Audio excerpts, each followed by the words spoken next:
Assalamualaikum warahmatullahi wabarakatuh. Kami dari kelompok 5 akan mempresentasikan hasil diskusi kami mengenai negara hukum dan HAM untuk mata kuliah pendidikan kewarganegaraan.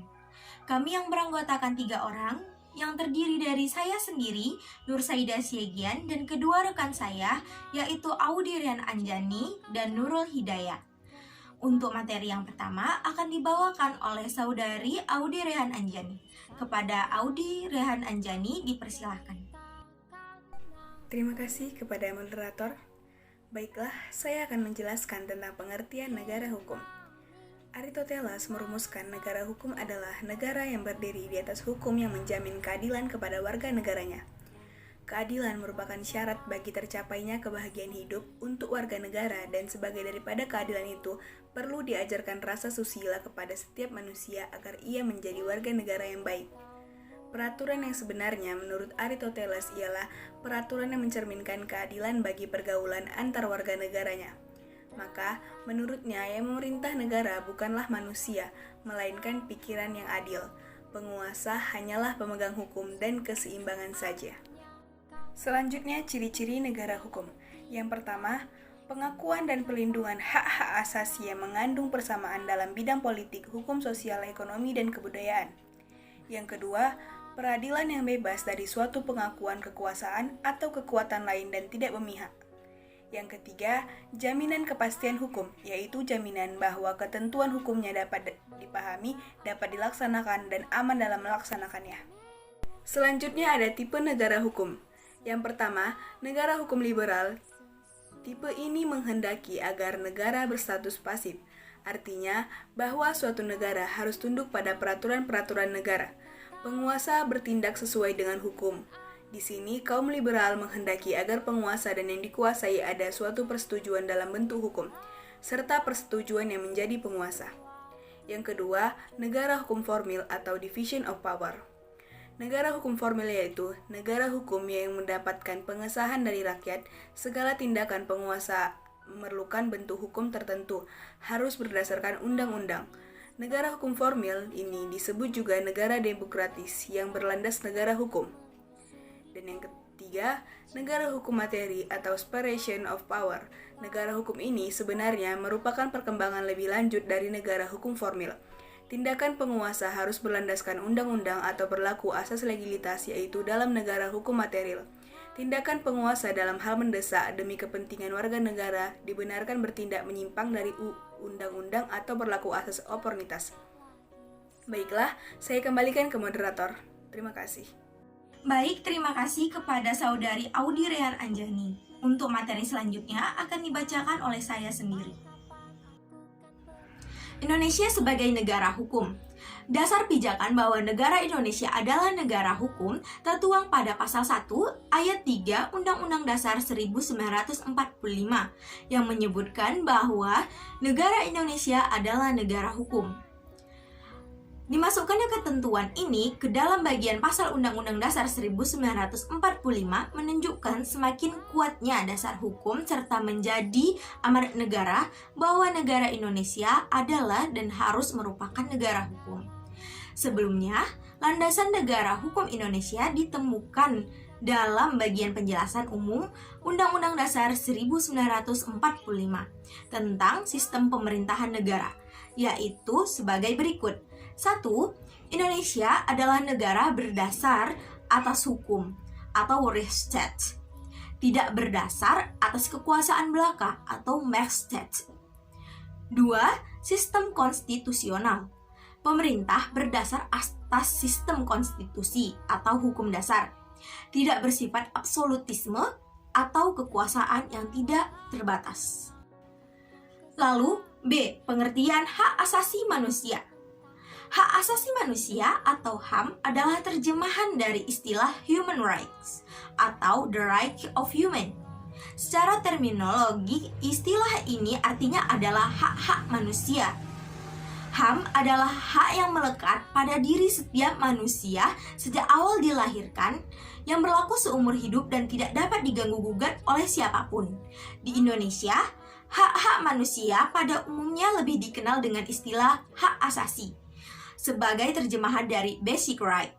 dalam bahasa Inggris dan grondrechten dalam bahasa Belanda, atau bisa juga hak-hak fundamental, yaitu civil right.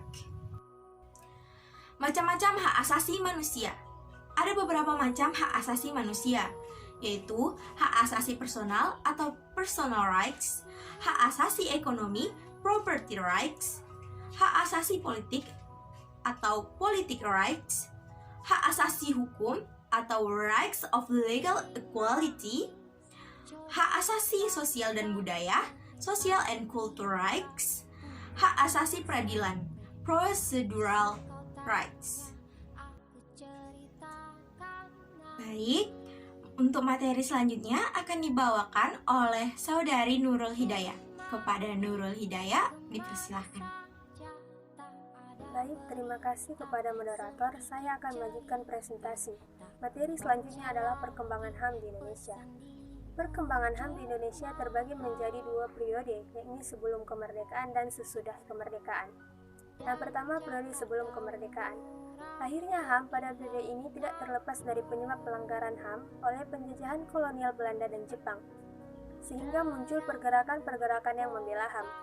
Budi Utomo yang mengawali organisasi pergerakan nasional yang menyuarakan kesadaran berserikat dan mengeluarkan pendapat melalui petisi-petisi yang ditujukan kepada pemerintah kolonial lewat tulisan di surat kabar. Selain Budi Utomo, pada tahun 1908 terdapat juga organisasi lain, diantaranya Sarekat Islam pada tahun 1911. Organisasi ini memperjuangkan hak penghidupan yang layak dan bebas dari penindasan dan diskriminasi. Indonesia Baptis pada tahun 1912. Organisasi ini memperjuangkan hak untuk mendapatkan kemerdekaan dan perlakuan yang sama.